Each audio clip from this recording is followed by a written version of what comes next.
چه اتفاقی داره اینجا میفته؟ یکی داره مو فر میکنه، یکی اینجا داره آرایش میکنه. گفتین الان این همه داستان اینجا این داره فر میکنه این داره آرایش میکنه. چه خبره؟ بچه چه خبره؟ این میریم کنسرت. یا اونم ببین کنسرت به خاطر اینکه این فقط این مثل هر کنسرتی نیست. این متالیکاه، کسی که داره تریبیوت میده به متالیکا کسی که داره به متالیکا تریبیوت میده واقعا من الان باید با این یافه جلو دوربین توضیح بده. آره همینطوری که داشت میگفت. امشب ما داریم میریم کنسرت متالیکا، ولی نه خود متالیکا، تریبیوتش یعنی کاورش. و این کاور حالت سمفونیه، خیلی میتونه باحال باشه و تا حالا سمفونی نرفتم حقیقتا و الان اولین بار داریم میریم یه کنسرت سمفونی متالیکا تریبیوت. برای همین انقدر الان اینور داره این کار میکنه اینور این کار، چون امروز دیر بیدار شدیم، دیر رسیدیم که آماده شیم و ساعت 8 قراره بریم کنسرت و الان بچه ساعت چنده؟ ساعت 1:06 و ما 8 بعد اونجا باشیم و این دیگه مثل پارتی هالووین نیست که دیر برسی. هنوزم اوکی بعد سر وقت برسی. برای همین خیلی بدو همین دارن آماده میشن و منی که حاضرم اصلا همیشه اون تایم ندارم، من اصلا بلد نیستم چیکار کنم. همیشه اونی که اول از همه آماده از خودمم. So that was a f***ing lie. بچه‌ها بیرون عجب هواییه. خدایی بذار چرا خاموش کنم. انگار برفه. نگاه سقف این ساختمونم سفیده. آسمون کلا وجود خارجی نداره، سفیده. این هوا میدونی وایب چیه؟ ها ها ها. What? میخوایی استیو برای توضیح بدم؟ گفتی بچه ها ببین چه نانی؟ بعد من داشتم فکر که الان میخوایی در رو باز کنی بری بیرون در حالی که تو چرا چه ربطی داره؟ دلم میخواست اون زیبایی که من دارم به چشم میبینم من ببینم ولی با چراغ روشن نمیشه. هوا چطوره؟ بچه اینجا همه چی در همه. بس سخته. من نمیخواهم آرایش کنم راحتا.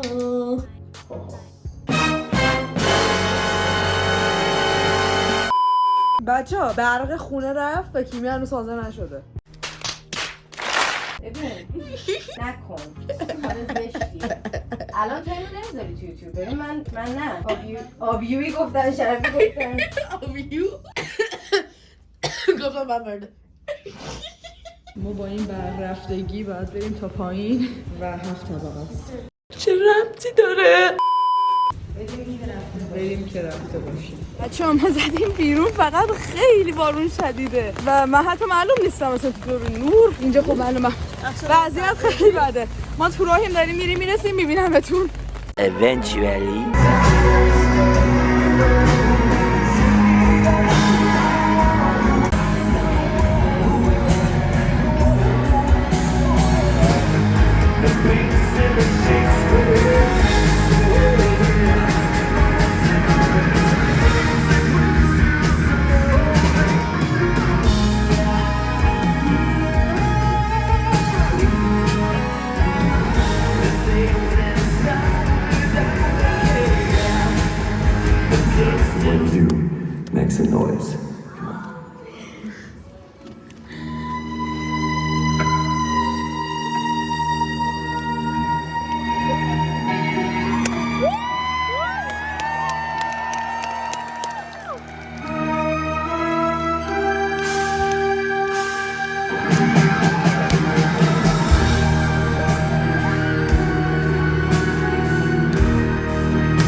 Guitar monster to my left.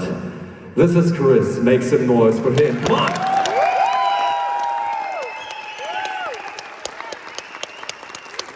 We've got this brutal bass player to my right. His name is Alexander. Make some noise for him too. Come on!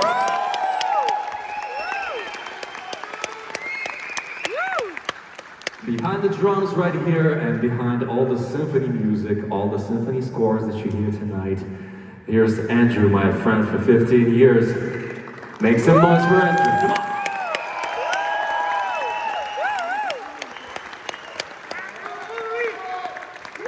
on! Of course, all these beautiful people behind my back. This is the Ukrainian Hope Orchestra and Victoria, the conductor. Come on!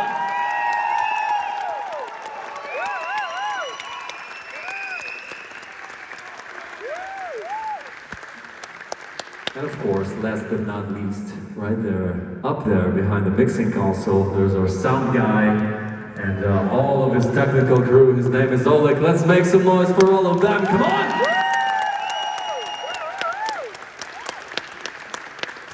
All right. So now that you know who we are, I'm gonna ask you to help us out on this next song I'm gonna play right now. I'm pretty sure you know it, so I'm expecting you to sing this one.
نبودید، یعنی نتونستم رکورد کنم. ما 2 دقیقه بکرومز رو رکورد نکردی آقا. رسما رفتیم تو بکرومز. رسما اون تو گم شدیم. این چرا اینقدر بزرگه؟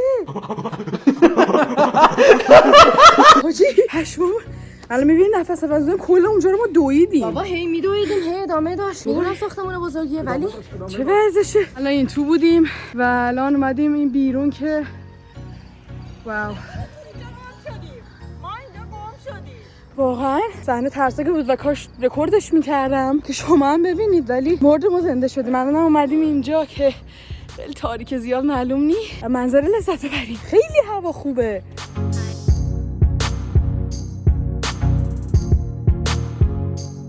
ما نمی‌رسیم زمانش از که یعنی می‌رسیم از ساعت 8 شروع میشه، ولی مثلا گفتیم لابد تو 12 ولی ساعت 10 بود زود تموم شد. ولی خیلی عالی بود، اصلا تمام بند کارشون عالی بود و من فکر می‌کردم اینا ترک باشن ولی مثل که ترک نبودن و اوکراینی بودن. خیلی خیلی خوب بود، همه چی عالی بود و واقعا عالی بود. وای گروه ویولونیستش خیلی خوب بود. اون پسر وای اونی که چلو میزد وای دیدی پاره شد آرشد. بچه‌ها همه خیلی حال کردن، دارن تعریف میکنن.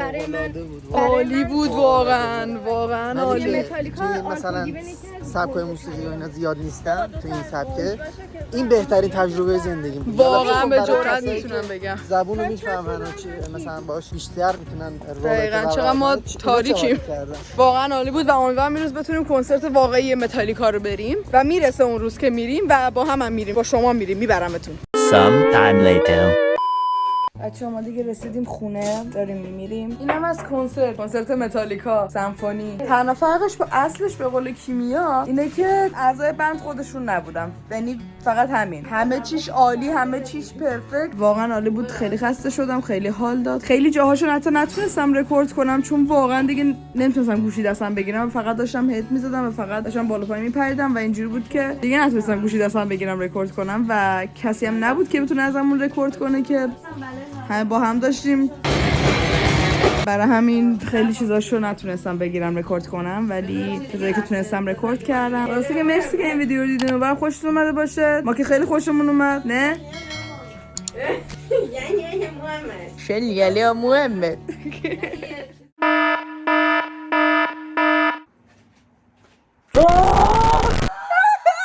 برای اولین بار تو زندگیمون نوتیس گرفتیم. آقا نه اینجوری نگو، خیلی بدبختانه به نظر میرسه. ولی خب راست میگه. آقا دیروز کنسرت خواننده رو که دیدید. ما کل کنسرت اینجا بودیم که این چرا انقدر خوبه. کثافت انگار یه الف و یه متال هد و خود جیمز هدفیلد و اون کسی که من تو رویام ساخته بودم وقتی بچه بودم و همه رو با هم میکس کردن این آدم. عکسشو اینجا میذارم. ببین یعنی واقعا همه چیز این بشر خیلی خوب بود. اجراش عالی بود، صداش عالی بود، خودش عالی بود. کجا وقتی داره اجرا میکنه یه هدی بزنه که من احساس کنم اینجوری میشم. I'm gonna come. وای حالا همه اینا رو ول کنیم. نفس عمیق. نمیتونم من میرم. And I've decided that I want to die. کل دیشب من فکر کردم توهم زدم که داره به ما نگاه میکنه. هی داره سمت گوشم، خب لابد به پشت سر داره گنا میکنه. داره پشت سرمون نگاه میکنه. به هم گیشون پشت سرمون هیچکی نشسته. و هی مثلا ما رو انگار نگاه میکرد و مثلا اینجوری میشد که هی بین اجرا میخندید. چون ما ببین واقعا میتونم به جرئت بگم بین همه آدمای اونجا فقط ما بودیم که داشتیم اینجوری میشدیم، داشتیم تکون میخوردیم و هی داشت نگاه میکرد. منم هلفایر پوشیده، هلفایر کلاب پوشیده بودم. خب معلومه دیده دیگه خاک تو سرش کن. چون میدونی وقتی میخواست آهنگی که توی Stranger Things هم زده شد چی بود اسمش؟ Master of Puppets. Master of Puppets رو که میخواست بزنه قبلش گفتش که And I know some of you know this song. What do you mean and I know some of you? Like we're all Metallica fans. We know all their songs, but Yeah. I know some of you know this one is like Some of you. چون من دقیقا تیشرت Hellfire کلاب پوشیده بودم که ادی میپوشید تو Stranger Things. اگه ندیدینش برید ببینیدش. That wasn't the point but آره خلاصه هی ما نگاه میکرد. و اینجوری بودیم که واو. و خب مستر پاپت هم که من بزنه گفت some of you might know this song, some of you was me because I was the only one that was wearing Hellfire Club t-shirt. و امروز بیدار شدیم و خب پیج اینستاشو پیدا کردیم. خب ما دختریم، ما پیج هر کی بخوایم میتونیم خیلی راحت پیدا کنیم. سختم نبود پیدا کردن اینستاش. خب به انم استوکر خاک بسا کلیپی و پیدا کردیم پیجشو، رفتیم پیجشو مثلا همینجوری دیدیم و اینا. بعد گفتیم خب بهش پیام بدیم که تشکر کنیم واسه دیشب و اینا، بگیم که خیلی you guys were amazing and فلان فلان. بعد بهش پیام دادم، یعنی چند دقیقه 5 دقیقه نشد جواب داد. 5 دقیقه نشد جواب داد. و اینجوری بود که I'm glad you liked it. اینجوری بود که خیلی خوشحالم که خوشتون اومد و فلان اینا. بعد من اینو دیده استوری و چی میگن مسیج رو دیده و اینجوری بوده که I'm glad you liked it. چرا؟ اومده توی پیجمو رفته دیده استوریامو دیده بود و من تو استوری داشتم پنیر میخوردم.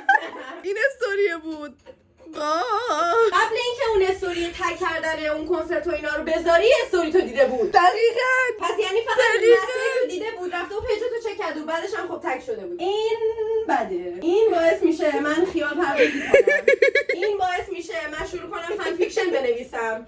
این باعث میشه این آدم ندونه که قراره از این به بعد استفاده جنسی دوستان اگه نمیدونستین دخترها وقتی فنگرلی میخوان بکنن چجوری میشن، الان خیلی به وضوح دیدید. پس هیچ وقت معروف نشید، وگرنه ما قراره مثل این حالتی که الان دیدین خاک بر سرش روتون.